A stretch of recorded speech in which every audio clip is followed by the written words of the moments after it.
A-rühma loos näiteks rahvused on surnud, kõlas mure justkui väga on ju riiklikul tasandil, siis ma mõtlesin, et kui EKRE otsiks endale mingisugust hümni, siis A-rühma lugu rahvused on surnud, kõlaks nagu väga, või noh, oleks nagu õiges kohas on ju.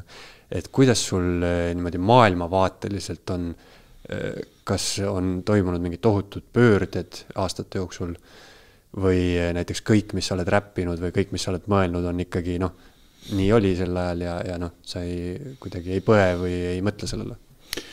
Jaa, et selles mõttes räpp ongi ju hästi niisugune aktuaalne ühiskonna pildi peegeldamine, mis parasjagu toimib, et selles mõttes ongi, et räpiga sageli on naljakas asi, et sa teed kui sa liiga kaua teed, siis mingid uudised kaovad nagu, sa teed mingi aktuaalsest uudisest, paned selle sõnadesse sisse, siis sul läheb 2 kuud aega, et see lugu välja tuleks, siis selleks ajaks on kõik selle uudise juba unustanud, keegi mäletagi. Aga muidugi, et inimesed kasvavad suuremaks, inimesed saavad targemaks, inimesed küpsevad, inimeste arusaam maailma asjadest laieneb, mis muidugi kõigile EKRE sõpradele väga meeldib, mulle nina peale visata, rahvused on surnud lugu alati mulle, ise oli kunagi ju kirjutasid sellise loo, kirjutasin ja see oli olukord, täpselt see olukord, kui see lugu tuli välja siis 24 aastat tagasi vist. 24 aastat tagasi. 99 siis ju? Jah, oli vist tuli 24 aastat tagasi, on pikka aeg, veerand sajandit. Ja selle ajal meil noored kutid, siis oli see Euroliitu astumise aeg ja mitte eriti aru saades, mis maailmas toimub, kuidas asjad toimuvad maailmas. Suures pildis, siis muidugi oli hirm, et nüüd teeks piirid lahti ja nüüd tuleb mingi tohutu, nagu me näha oli, siis hirm oli nagu asjatu, et kedagi ei tulnud. Paar mingit postiljoni tuli ja 4 korvpallurit on. Ja siis et tegelikult, ja ma näen nagu inimest, ma tunnen nagu nende inimestest, kes praegu on samade asjade pärast hirmul nagu ära ennast 24 aastat tagasi, et ma saan neist täitsa aru, et nad on issand, et nüüd läheb jälle 1 miljon, 2 miljonit Ukrainast tuleb siia ja ma saan nendest hirmust täitsa aru. Aga ma sain nagu natuke kiiremini aru, et need asjad nii ei ole päris, kuidas nagu inimesed endast peas nagu valmis maalivad ja sellepärast ma nagu 2 aastat hiljem oli niisugune vahva projekt nagu Veiks ja Tambet, ma ei tea, kuigi vanemad inimesed mäletavad, mingi naljamehed tegid oma show'd ja tegid oma plaadi ja seal näiteks on lugu peal, see 2001 vist tuli, on lugu peal Rahvused on mitte surnud. Et ma sain nagu enam-vähem kohe aru, et ma olen natuke valel teel, et päris nii ei ole ja siis aga keegi seda muidugi ei tea, kõik on ju, vanasti kirjutasin selle loo ka, 24 aastat tagasi oli see lugu, aga 22 aastat tagasi oli see lugu.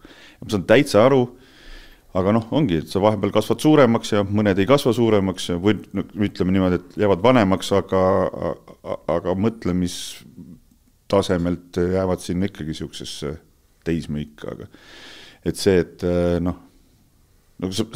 on ju loomulik, et inimene kasvab ja ta peabki muutma.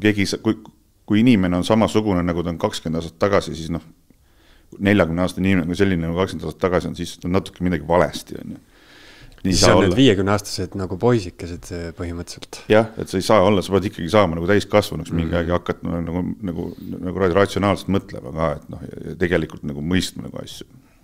Ja teine asi, millele see mõtlema pani, et üks asi on see lugude sisu, see selleks, aga et nüüd eriti, kui sa niimoodi tood välja, et see oli 24 aastat tagasi, siis kuidagi teemad ei ole nagu absoluutselt muutunud, et räägime põhimõtteliselt samast asjast.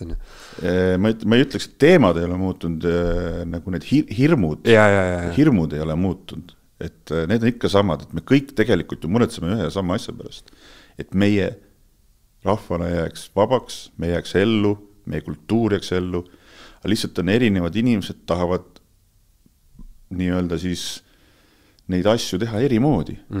Tegelikult eesmärk on kõigil üks, aga me oleme eestlased ja meil on see Andres ja Pearu case, et kõik tahavad tegelikult hästi elada oma asju ajada, et oleks tore, aga ikkagi aga me ei saa tegelikult endale siukest nagu siseriiklikku nagu mingit verbaalset, õnneks on praegu verbaalset taplemist lubades, meid on mingi 1 miljon maailmas. 1 miljon. ma ei tea, palju meid praegu 8 miljardist, palju meid on siin maailmas juba. Meid on 1 miljon, me oleme defitsiit. Me oleme maailma jaoks lukskaup. Unicornid. Me oleme unicornid. Me oleme lukskaup, me oleme defitsiit ja me ei saa endale sellist asja lubada, me ei tohiks neid asju teha. Ometi me teeme, sest see on kuidagi meie veres, me oleme kõik jonnivõid, ma olen ka väga jonnaks inimene, ma ei anna ka alla. Eesti Esu.